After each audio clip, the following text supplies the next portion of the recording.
Hello everyone, my name is Engineer Arjun Singh. Today I am going to tell you about the elongation and flakiness test on coarse aggregates. So let's begin. Aggregates are basically preferred angular. They are not preferred flaky or the elongated ones because they do not provide good compaction and they do not have high resistance towards the compressive load that would be coming from the top. So let's begin with the flakiness test. In the flakiness test, we take the aggregates, we make sure that they are dried enough. We pass them through the set of sieves. Depending upon the size of the aggregate, we manage the set of the sieves, and whatever the amount of aggregate which are retained on the sieve, basically we take the on the particular sieve.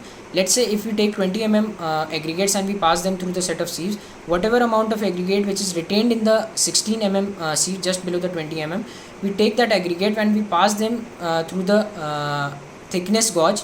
In the thickness gauge, we determine the thickness parameter through which we have to pass through the particular amount of aggregate which was retained in the 16 sieve or the below one.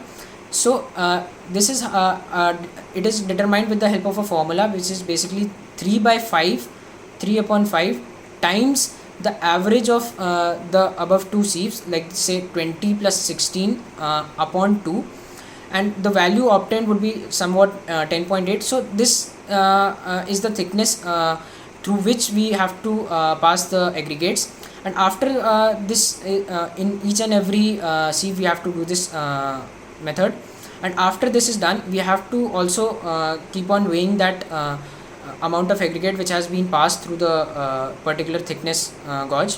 After this is done, now we take all the amount of weight which is passed through the thickness, different thickness gauges, and after this is done, we with the help of a formula we calculate the flakiness index, which is flakiness index is equals to the amount of aggregate which has passed, total amount of aggregate in different types of sieves which has passed through the thickness gauge upon the total amount of sample which was taken. So this gives us the value into the 100, gives us the value of the flakiness index, and let us know this lets us know about the flakiness of the aggregate sample which we have taken. If the flakiness index is higher, that means that the aggregates are not fit enough for use, and they would be having less compressive strength also and would not be good in the compaction. So this is how we take out flakiness index. Thank you everyone for watching.